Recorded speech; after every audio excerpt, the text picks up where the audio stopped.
Bueno, amigos, estamos aquí en el tercer módulo de tertulia vespertina nocturna. Hace un momento, cuando nos retiramos, dije tertulia nocturna. Bueno, evidentemente porque la Ciudad de México en estos momentos se está oscureciendo muy temprano y tenemos que ubicar, ya que a las 4 de la tarde pues está el sol en toda su plenitud, a las 5 de la tarde prácticamente ya está oscuro, y estábamos hablando del presidente Enrique Peña Nieto en su al hablar en la Organización de las Naciones Unidas de ir contra el terrorismo, y la reunión del G20 y posteriormente el G7 y las reuniones que ha tenido el presidente en algunos lugares, sobre todo pues concertando algunos convenios con algunos empresarios de países, y sobre todo ahora que se estuvo en la reunión del G20, lo primero que se hizo fue con todos los asistentes, miembros de del Mercomún Europeo y del G20, se hizo un minuto de silencio de acuerdo a los fallecidos, los 149 fallecidos en este ataque que se dio en Francia. Tras los atentados terroristas en Francia, el gobierno mexicano reforzó sus trabajos de seguridad, vigilancia e inteligencia en determinados puntos estratégicos del país. Fuentes de gabinete de seguridad confirmaron que el reforzamiento aplica para los aeropuertos internacionales de Cancún, Quintana Roo, Tijuana, Baja California y sobre todo en la Ciudad de México. Al establecer la acción global de los extremistas, ahora resulta que en México estamos dentro del grupo número 78, que estamos en la mira de los yihadistas, y evidentemente la publicación de los periódicos del día de hoy pues hablan ya de los sistemas de seguridad que se están dando en la Ciudad de México para prever algún ataque yihadista del grupo del Estado Islámico. Gira Trudeau instrucciones para revisar requisito, eliminarán Canadá visas a mexicanos. El encuentro de Peña Nieto con el primer ministro de Canadá. Sin fijar plazos, el primer ministro de Canadá prometió al presidente Enrique Peña Nieto eliminar la visa para mexicanos. El mexiquense fue el primer jefe de Estado en sostener un encuentro con el canadiense, quien asumió el cargo hace unos días. El ministro Trudeau pues es hijo de aquel famoso primer ministro de Canadá que también fue expulsado porque le encontraron por ahí un encuentro emocional con un personaje, y fue famoso estas actividades que se realizaron en esa época. El presidente Enrique Peña Nieto saludó también a su homólogo estadounidense Barack Obama durante la participación de la cumbre del G20. El presidente Enrique Peña Nieto habla de la confianza en el Día de la Armada en Veracruz. Peña Nieto dice que su compromiso es asegurar que cada efectivo de las fuerzas federales reciba una adecuada preparación y tenga mejores herramientas para cumplir sus funciones. El presidente, el ejecutivo, dijo que la presencia de las Fuerzas Armadas es sinónimo de seguridad y tranquilidad. Aclaró que su permanencia en las comunidades tiene como propósito respaldar a las familias mexicanas. Enrique Peña Nieto, fortalecer la estructura militar es muy importante. Ejército y Marina, instituciones en las que más confían los mexicanos. Presencia de las Fuerzas Armadas, sinónimo de tranquilidad, afirma. He dado indicaciones a los titulares de las Secretarías de Marina y de Defensa Nacional para fortalecer instalaciones, planes educativos y modernizar su equipamiento. Evidentemente, el gobierno federal lo que está haciendo es actualizar todas las ramas de todos los elementos que tiene el gobierno en su gabinete. Fuerzas Armadas son aliadas e incondicionales del país, dice el presidente Enrique Peña Nieto. Con el tiempo se acreditarán medidas anticorrupción, dice el presidente Enrique Peña Nieto. El legislativo, uno de los últimos reductos de la opacidad, dice Maldonado. Recibirá México 6,000 millones de dólares por coberturas petroleras. Y pasamos ahora a las actividades del petróleo mexicano. Evidentemente, en las reuniones del G20, pues se comprometió algunos elementos del país para vender este petróleo a algunas instancias en el exterior. Al final de diciembre, México obtendrá un pago récord de al menos 6,000 millones de dólares como fruto de las coberturas petroleras, de acuerdo con estimaciones y datos recopilados por las agencias de información financiera Bloomberg.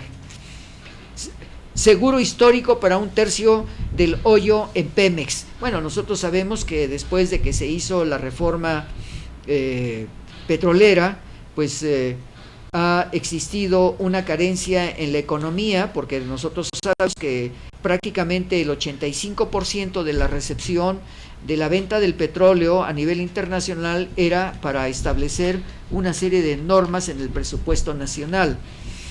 Hacienda consiguió un respiro de $6,000 millones que cubrirá el presupuesto programado, pero no paga la disminución total de los ingresos. Ventas 90,867 millones, hubo un poco de baja del presupuesto, 53,044 millones en dólares. Bueno, pues las materias primas a la baja. Las materias primas tocaron ayer el mínimo que hace 13 años, con un desplome de los precios de los metales, aunque una recuperación del petróleo y en alza de los granos ayudaron a salir del piso en el cierre de los mercados. Vital mantener campos dejados por Pemex, Comisión Nacional de Hidrocarburos. Lo que el Estado dio en resguardo hace más de un año ha generado costos y pérdidas. Los 95 campos de Pemex quieren regresar al Estado con el argumento de que se le ha generado pérdidas. Tienen una producción anual de 15,000 barriles diarios, informó el presidente de la Comisión Nacional de Hidrocarburos, Juan Carlos Cepeda.